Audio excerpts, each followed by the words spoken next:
Hey, Neil McDonnell here. We're going to get started right now with LinkedIn Live. I am just switching over to some of my caption activity.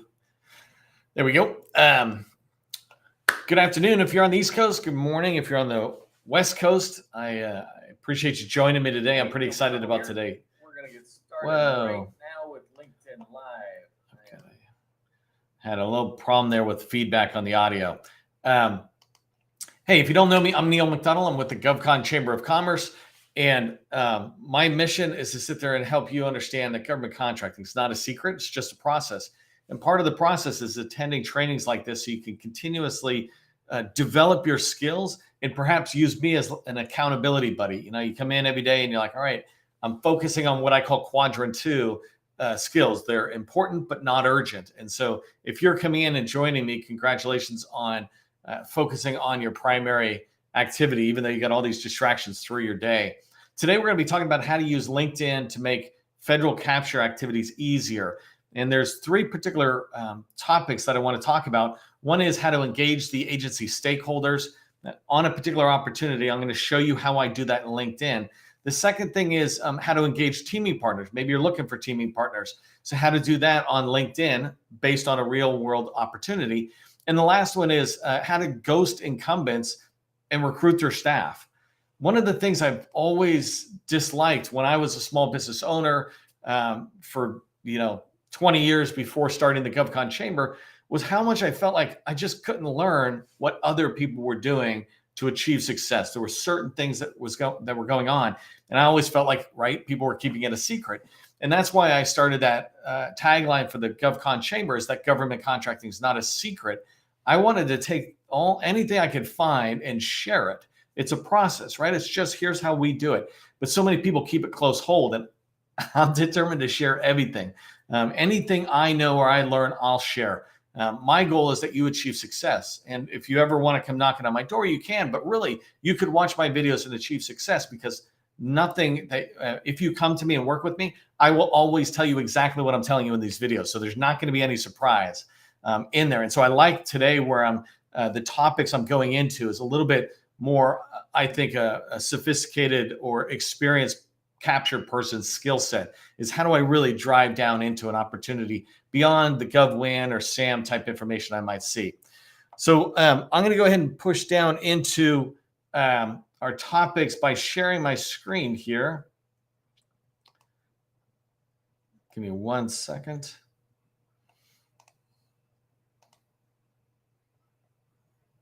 Okay, so you're going to see me come back to this tab here so I can see, just remind myself of the three topics. I want to make sure I cover these three bullets in the short amount of time we have. I want to share the opportunity just so we're on the same page. The opportunity I'm using for today's example is a real world $100 million opportunity.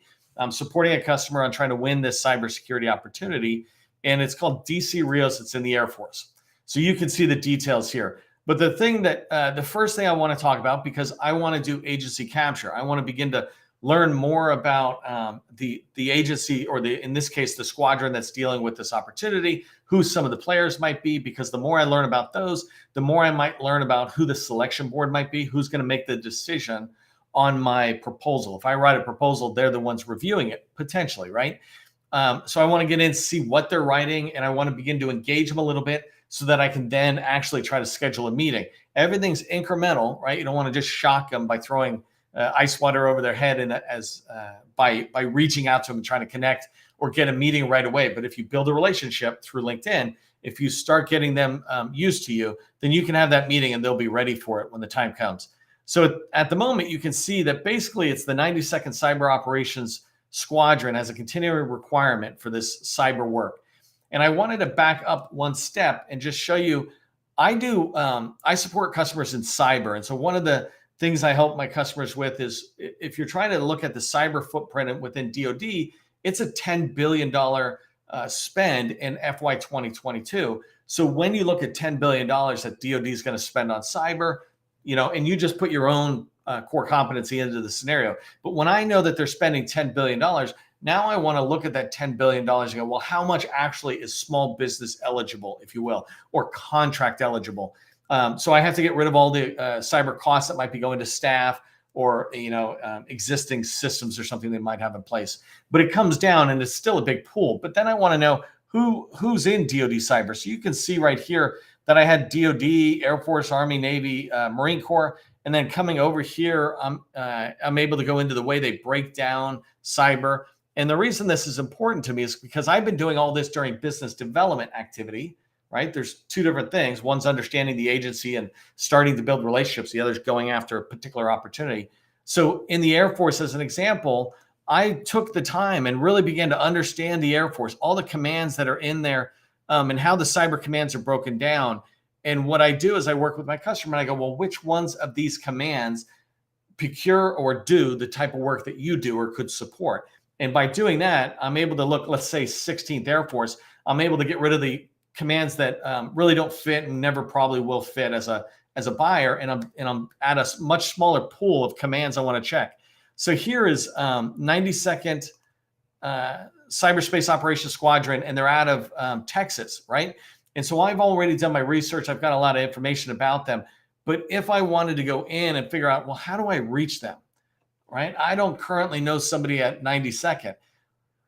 So I'm going to start with this guy, Waldo. I happen to have in my connections the commander of the 90th Cyberspace Operations Squadron, or Cyberspace Operations Squadron. And the reason is because we just interacted or whatever. And so I haven't really engaged with him much beyond watching what he's putting out, learning from him about what he thinks is a priority out there, both about the Air Force and about cyber in general across the world. And so I've been watching this, but I also was trying to figure out how can I find the 92nd Cyberspace Command and go into that, not Cyberspace Command, but Cyber Operations Squadron. But so the one thing I learned in my research, right, I just learned from each interaction. I looked here and I noticed that Waldo's got his listed as 90 COS, not 90th cyber or something like that. And I had been looking for 92nd cyber and I wasn't having any luck until I looked at his. And so then I went searching. Remember, DC Rios, my opportunity is really being run out of 92nd. And so I just searched on the 92nd COS and instantly people came up because apparently that's how they put it in. So now I'm faced with a whole bunch of people, right? This is awesome for me. Let me zoom in a little bit for you. If I want to do capture in here and begin to try to find out, are any of these people potentially working on DC Rios? Are they influencing it all? Things like that. I can begin to learn from them by following them. But I whittle this down a little bit, right? I start looking, chief of training. Is there a training component at in DC Rios, right? Is there a space that's in here? But when I look here at some of these other people, technical leader and cyberspace defense professionals, but he's a transitioning veteran. Maybe I could be actually trying to see if he's looking for a job. I'm trying to land a contract that's next year. Maybe if he's able to, right? You check to see what they're allowed to do, not allowed to do. But I'm able to start finding people who are down here. What I don't see, though, is the person I'm looking for, like the commander or somebody like that. Because this guy, Colonel Miller, right, is he and his deputy are super nice, super willing to engage industry and have dialogue because they want to know what's going on in industry and they want to share it back and forth. But if I can't find that on the 92nd, I might come over here and try to see if I can learn who he's engaged. Unfortunately, this guy is not overly engaged. And so I'm going to have to keep working at it by working down these people's names. Let me take it to a different level now. So this was looking at 92nd COS just on the people within LinkedIn. I can also come down here and look at, where's my posts? So I can see who's talking about 92nd COS. Is there anybody talking about DC Rios in general? So I'm going to start coming down here until I see something that might catch my eye. And right away, I see this guy, Scott, who's with whatever the name of that company is, like HII, I guess, Mission Technologies. But I'm looking at this, and this is interesting. Somehow he's popping up because of the 92nd COS. And automatically, when I look at his post, I can see that he's talking about we're trying to hire people to support the likes of the 92nd Cyberspace Operations Squadron. And so that's good for me because I can look in there and begin to learn more. I might be able to reach out to Scott and say, hey, Scott, Is there room for me on your team? Are you on a team? Can we chat at all? Sometimes people are willing to chat about the organization, but I identified somebody who's down there. I did not know anything about 90-second. Coming into LinkedIn and I start searching, and I'm only into this 5 minutes, right? Imagine if I spent 4 hours or 8 hours in this research. I'm going after $100 million deal. I should be spending 40 hours in here trying to find every possible angle I could to learn more about this organization and how I can support them. I am pausing for a second to look at the hashtags he's using just to see if any pop up that might be unique to the 90-second. And they're not. I know they're not. Like here, developer is so generic, right? It could cover the entire globe. But one that's interesting is the San Antonio jobs. I'm not going to click on it, but that means they've kind of tightened it up. But I wonder if anybody else is doing that same thing. And so I might take the time. Remember, I said, I'll spend 8 hours for $100 million. How much would you spend for $100 million? So as I come down, I'm looking at the same person. He's posting jobs, looking at here, program manager investment. So that person is outside of the organization. But I'm just looking down. I'm scaling through the post, trying to see what I can find and to see if any pop up to me. So no, not that one. So I wanted you to see this, by the way, live. I didn't want to just have it all stock and everything Neil does is perfect because I spent an hour or two preparing. I want you to see what I run into. I run into the same thing you might run into, which is not being able to find things. I'll give you one last tip. Because I found Scott and he's talking about 90-second, I might look at his company and try to go find wins that he's done in FPDS. And maybe from there, I see that he's won stuff on San Antonio, right? Drug-based San Antonio. And I can look to see if there's a contracting officer listed, which almost always there is, right? I can find that, follow that person up, see if they're actually on LinkedIn. The other thing, by the way, I haven't talked about, and I'm not going to talk about because it's part of BD more than capture, is I would have already known who the top 20 players were, the leadership within the 90-second, and I would have searched for them. Here, I'm trying to show you just this blind search. Okay, one more thing I want to show you just on the looking for 90-second COS with nothing else that I'm doing is it does have these jobs, right? So I looked at people, I looked at posts. You can also come down and look at some of these others, but really the only one maybe is events, but jobs. If I look at jobs, all right, there's no jobs. And then since there's none, let me look at events. There's no events, but you've got this and you're able to look at this and see who's down there. So this is a quick look at how to engage federal stakeholders. I talked in a different video, and I can link you to it if you need help on that, about how do you dig in to learning more about these people. Some of these people in the government are out there engaging just like you are. And so if you get out there and follow them, you'll start tracking. This person here, they just did an event today, and I just want to give you one last tip on how to engage. So let's say potentially Colonel Miller is part of the DC Rios decision-making process, or selection board, et cetera.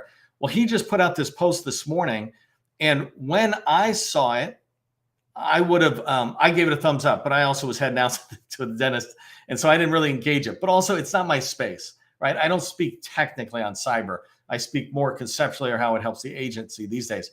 But when I engaged with it this morning, there were 0 comments, and so you have the ability to come in and engage. This person would see it. You slowly start working. And at the moment, the way you would engage is you'd answer this sergeant, I think it's a sergeant major, and no, it's some wing, it's like a wing commander or whatever. I don't know my ranks.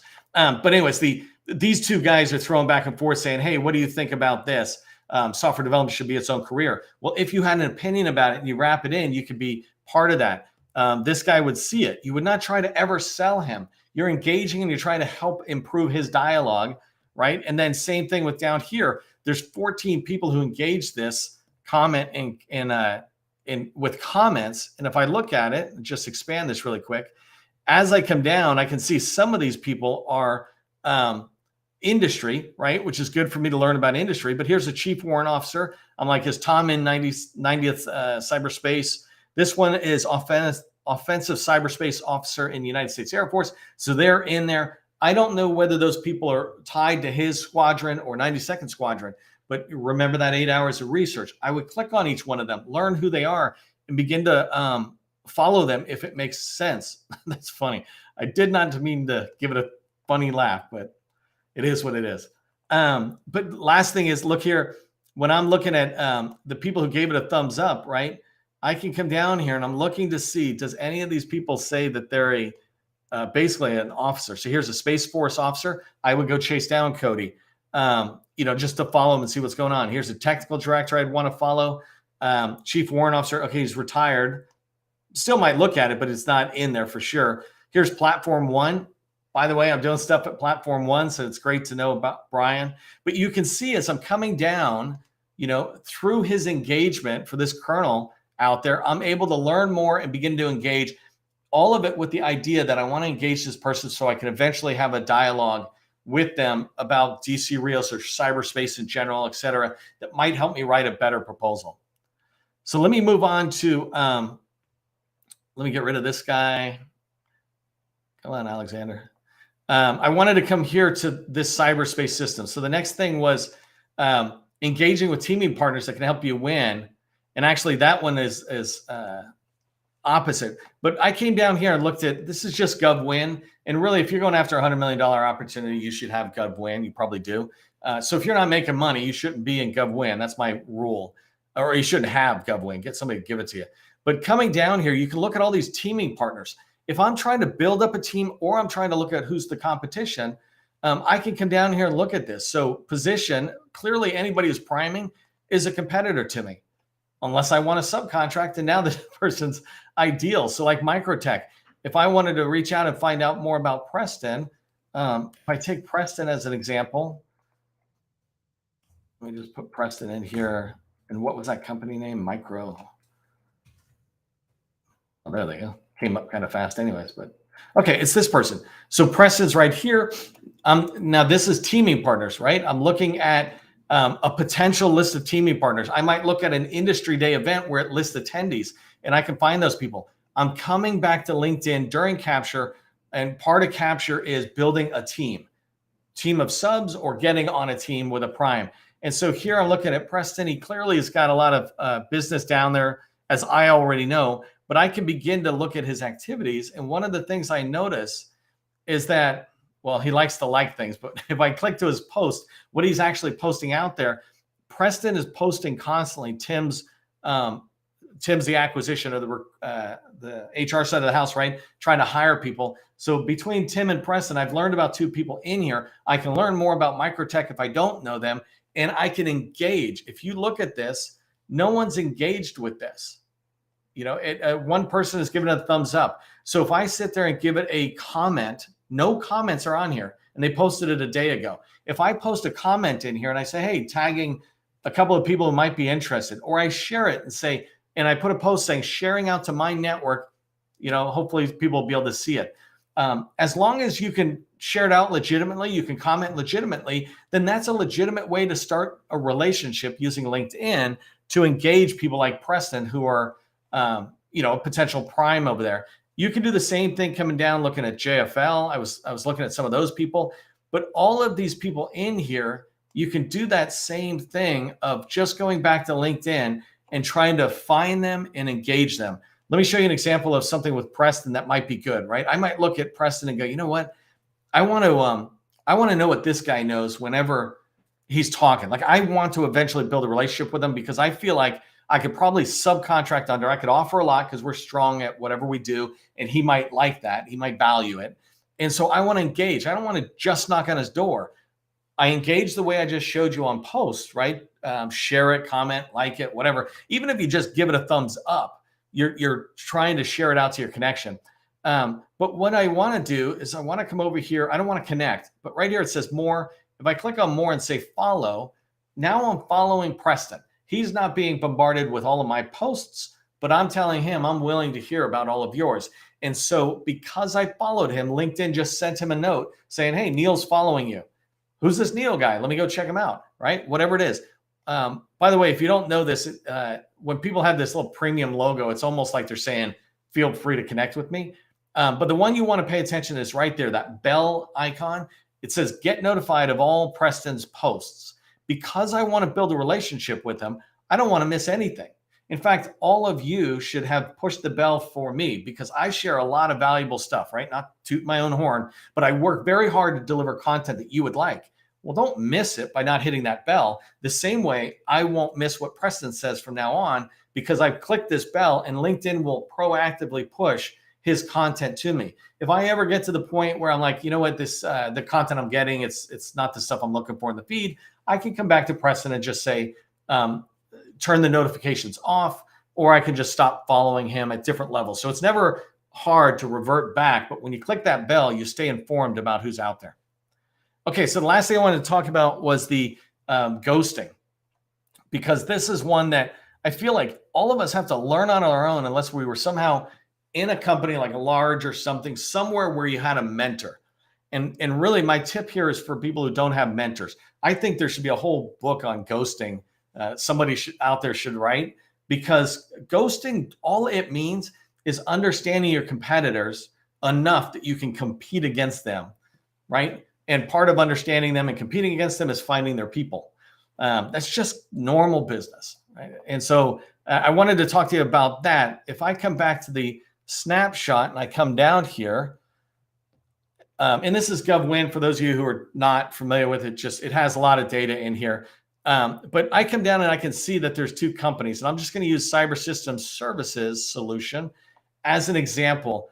If I come over here to Cyber Systems, this company, CS3, that's easier for me. If I come over to CS3, what I realize pretty quickly with my research and understanding here is that they're a JV, a joint venture between two companies, these two, and I think these other companies are like part of the DC Rios team. So Applied Networks and SIMS are the two primes in there. Anyways, I'm going to focus on SIMS for a second. So I want to learn about them, and I'm researching the incumbent. And by the way, this is a very standard part of capture. In capture, you're trying to understand the incumbent. What have they done well? They're probably going to compete again. So how might they come at this again? And through them, you'll also begin to get into competitor research.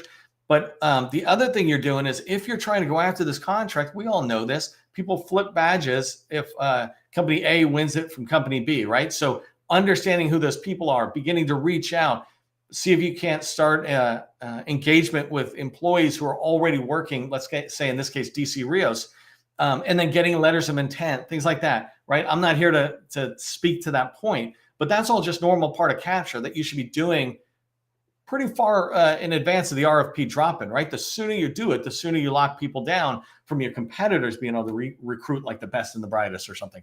So I come over to SIMS and I'm just trying to learn.